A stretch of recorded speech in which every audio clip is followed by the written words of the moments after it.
Greetings, everyone! Welcome once more to the Dracovin Empire. Are you ready to dive back into the world of Golarion, the setting for the Pathfinder role-playing game system? Because if you are, I'm going to be leading you once again to the lands of the Linnorm Kings and Southmoor. Linnorm Kingdom that's had a couple of kings in the recent years and has also had a lot of problems. If you are ready to explore that, I am your host and guide here, Tempest Naravan Dracovin. I can take you through a gateway through time, space, the universe, to Golarion, where we can stop by the land of Linnorm Kings. You just grab my hand, I'm going to take you through it. Please do give me a little bit of tip before we go. Over on the YouTube side of things, make sure you subscribe. Let me know what you think of Southmoor, our target, in the description below. Alright, hands outstretched, let's get going. The portal awaits. At least this is one that you guys don't have to stay too close to me. Just keep out of the way of some of the orphan people. They might not take too friendly to outsiders wandering in here. Anyway, we've reached Southmoor. If you're going to learn about Southmoor, you really need the first edition book Lands of Linnorm Kings. The problem with that one is it doesn't have some of the major updates of things that went on in between that when that book was published. And, of course, second edition. But World Guide does. So, yes, if you check out the World Guide, the section on the Land of Linnorm Kings, it will give you the basic update on what happened to King Opir Eightfingers in the story, and why now we have a new king on top.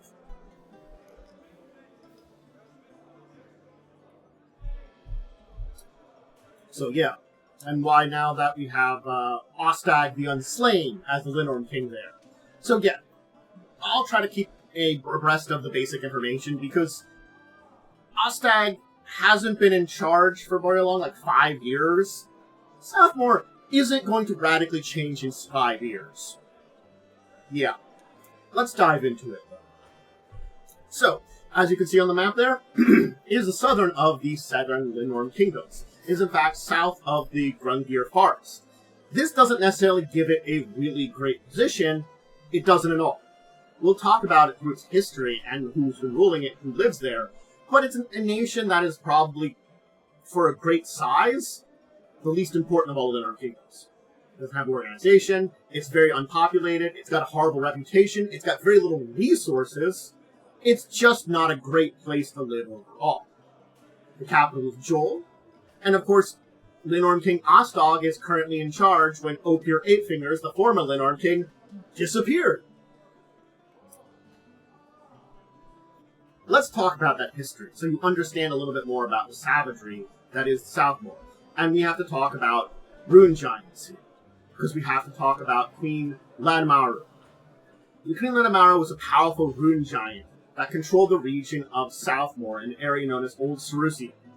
This was ruled by basically descendants of giants who had survived since the fall of Thassalon. Rune giants being the basically top giants under the Rune Lord's control. Basically, the giants were targeted by Ulfin warlords for glory-seeking, and Queen Ladamaru had a massive, ancient rule which lasted for eons. She lived and died for 4 millennia, and supposedly died in -450 AR, during a time where she marched her giants north in something that was known as the Giant King Rule. They laid siege on Talistar, and basically at the time, the Ulfin kingdoms that existed during this time period basically decided to fight back, and under King Ulvis, they basically united together and drove them back to Old Cerusia.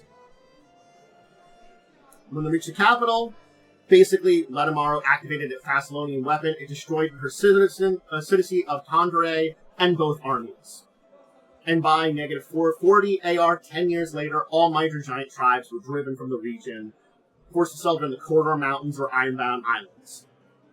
And so then just barbarians claimed area here until about 1102 AR, nearly 1,500 years later, when we've got our first king of Southmoor, Eskrid Honeytongue, who may have been a Linnorm king, we don't know for sure, but during this time period we just know they were king, but they established the Ulfin Kingdom of Southmoor. And they basically founded the city of Joel on the ruins of Torrendane. That city got nuked by a Thassalonian weapon. There's a lot of Thassalonian ruins in this area. Since then, we know of a number of kings that were in charge. Up until Ulfr, Eightfingers, we don't know if any of them were Linnorm kings, but we know that Rolf Eriksson ruled around 2003 AR, and Rory Hagris was in 4100 AR. So a good 700 years before Opir Eightfingers took control. Though we do know the kingdom was well known for having Linnorm kings named after deformities. Eightfingers actually had 8 fingers. We'll talk about what happened here. We'll get back to that in a minute. Let's talk about the people of Southmoor first, before we revisit the kings of South.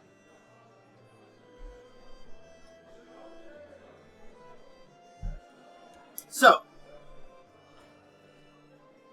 it doesn't have organization, population, doesn't have resources. That's the kind of first thing you think about when you think about Southmoor.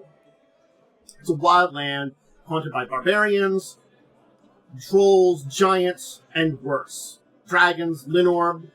The closest to civilization is Joel. These are the people here. A ramshackle, disorganized people of a mess of a people under their Linnorm king. Opir. Theoretically. And under Opir, at the time, and this was for most of his rule, but he did rule for a decent period of time before his disappearance, about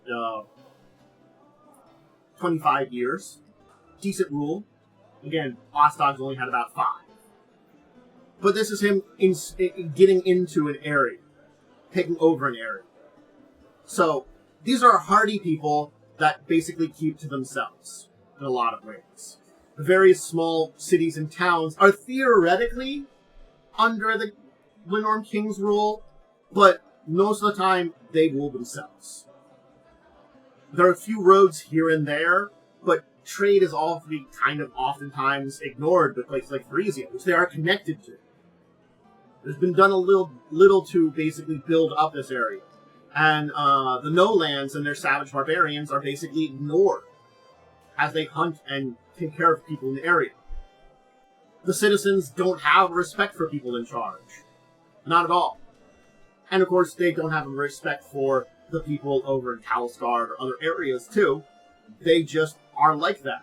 If you're a northerner coming down here, well, you're best maybe buy people around at drinks, and then you can accept a few insults thrown your way, because they're basically going to be making fun of northerners. They're like, you're not too bad for a northerner. You know, you give it a little spit there, you at least know how to give a guy a drink. Yeah, that kind of thing. So, yeah, people from Thanelands, especially, hey, where the capital is, not really looked after very well for it. It's a hardy people that just is all under the Linnorm Kings.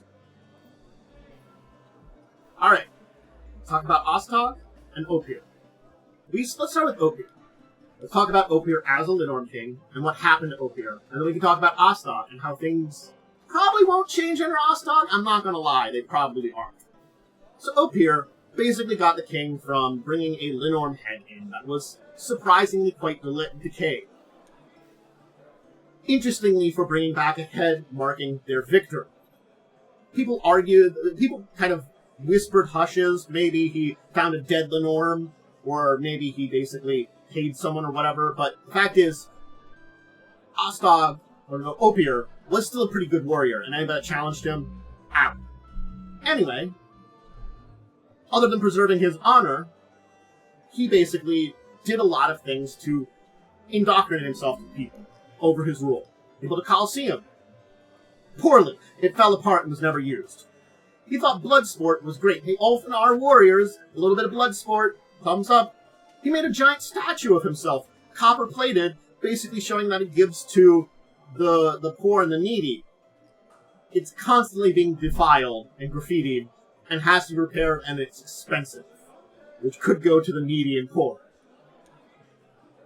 He's constantly playing the various factions of his nation against each other, trying to extend his reach outside of Joel, and it doesn't work. Again, each of these places is stubborn, their own, They feel like their own nations. And the only thing that they might get along with Opir is, because Opir hates people to the north in Kalskar. Doesn't even give them, like, any kind of, like, again, because the Linnorm kingdoms are technically united under Kalskar, the Painlands, technically. It doesn't give any kind of, like, actual things to the north. At most, spouts and stuff. But kind of in secret. Type stuff. Rebellion is something that probably Opir would love. So they don't send taxes, they don't do anything to the north. But they're not going to do it. From a practical standpoint, they are not in a position to do that.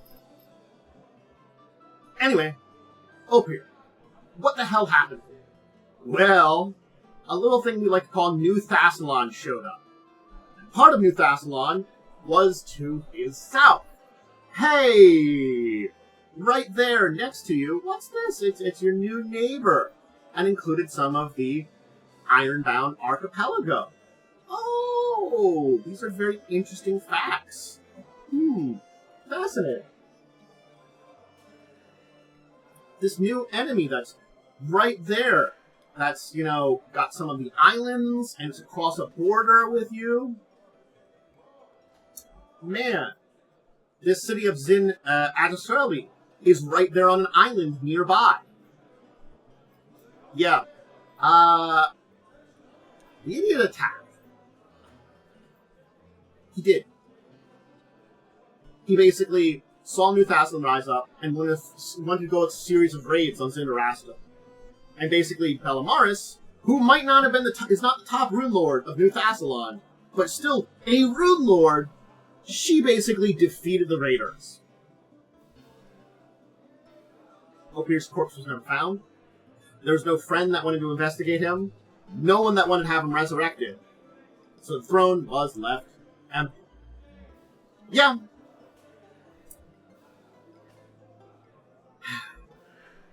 Eightfingers. Now, I will tell you, Eightfingers might still be around. In War of the Immortals, there's rumors that one of the war shards that fell when Gorm died in the God's Reign, Trinity Star, that landed near New Thassalon, basically has been claimed by Eightfingers, who's trying to form a new nation of New Opir, named after him. Those are rumors. Whether or not Opir is still alive and now has a war shard, those rumors could be true or they could just be rumors. It's one of those things that, you know, hey, Paizo's suggesting it, because you could use it if you want to do that. If you want to say, oh, Opir Eightfingers, he survived that. He managed to survive and, you know, return to the Kodar Mountains in hiding. And now he's gotten this war shard, he's forming a new nation and a very dangerous thing. That could be a story about that or not. You can use it if you want. It's like an adventure book. Anyway, so Opir's out.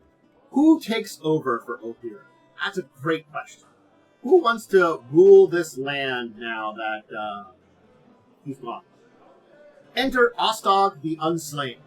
Ostog, who's a Lolfin adventurer, who's shown up in a number of adventures, who, may I note, was originally in the NPC guide in 2010, under the section of Paizo staff NPCs.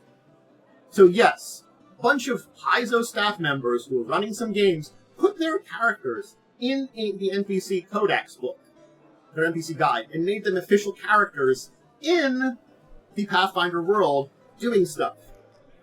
They did some adventures and had their adventures actually take place. I really love that when you're a game designer. You can do that kind of thing. And it's funny. But Ostog was one of those characters. Anyway, Ostog was involved in a bunch of adventures across various things. That included such things as the, let's see which adventure this is. The, Tyrant's Grap's adventure path he was involved with. So keep that in mind there. He involved in a number of various adventures that, you know, you can look into and learning about. But effectively, eventually though, he headed back north. Because basically it was revealed to him that an elderly 7 Blood Eagle, the king of the Thanelands, was going to be departing for the Valenhalla, leaving basically the most influential Linnorm kingdom to take one to kill Linnorm. Ostog thought of Fafnir, but Hakon suggested a different. Ostog prepared to that one's journey, and with its head claimed from Southmoor, basically. So basically, he thought he was going to maybe go and take over a different Linnorm kingdom, the Thanelands, which we haven't talked about the Thanelands. We're going to talk about the Thanelands, but the Thanelands, well, was replaced by his daughter, who in the same year as Ostog basically did the same thing. Thera Ashox. Yeah.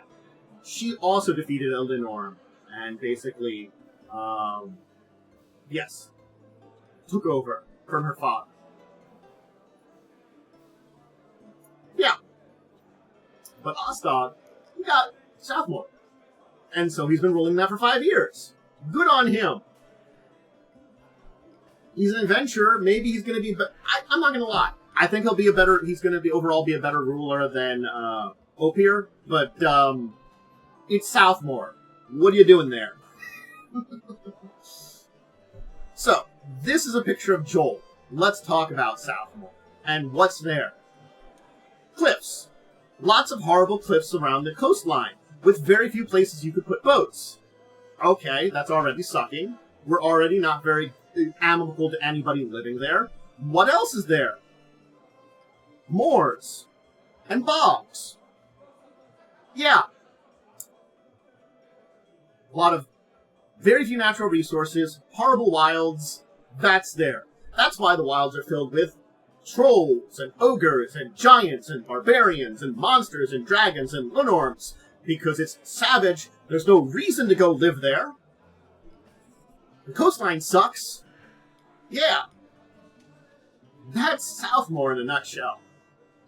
But we do have our cities here. We can talk about a few of them here and kind of be introduced to, of course. We can start with talking about Joel. It's an old city. Strong walls, strongly built. Built on the ruins of the old Thessalonian city that was there. Basically, no remnants of the city are above ground, but there are deep vaults and strange dungeons below the city that are basically discovered as they dig new foundations. Basically, that grand arena that was going to be worked, it broke into an ancient vault. Released strange monsters, magical afflictions, basically before the building had to be abandoned. That's why the city... That's why it's kind of horrible to build giant things there. It's got a main road that bisects the city and passes through the castle. Other than that, it's a narrow, twisted place. Houses tightly packed together. Sanitation problems. A distinctive smell in Joel. But it's still south. It's relatively safe in Southmoor. It's got a lot of population, so there's stuff outside the walls, too. Like Joel. There are a few number other of cities to talk about. We can talk about Solskin. It's in an ideal valley. It's a few pleasant places to live in Southmoor. But by day. Over the night, there's a curse upon those cities. So, I mean, like... Yeah. Yeah. It was basically under curfew. If you were leaving your home, you're abducted by visiting shadows. So, it's a, phantoms that will kind of grab you at the night. There's a few patrols that were sent there by Eightfingers, but they also vanished. So, they're left alone to their horrible shadow play. Whatever happened with that? It's probably been a decade. When it's like, well, a decade's gone by. Has anybody solved that horrible problem that we had? Maybe some adventurers did. Maybe they didn't. Tomgrove. It's the road between Joel and Copperberg. And it's built around the entrance to a basically overdrawn mine. And it's basically a redoubt and storage facility. It's farmers and herders, and there's some mines in the area that get a little bit of copper in the hills nearby, but they do have to deal with kobolds, other underground pests, that basically move into these old areas that they've abandoned. Hey, old mines, great place for kobolds to move into. They are annoying. Not really a threat, but just they're kind of annoying.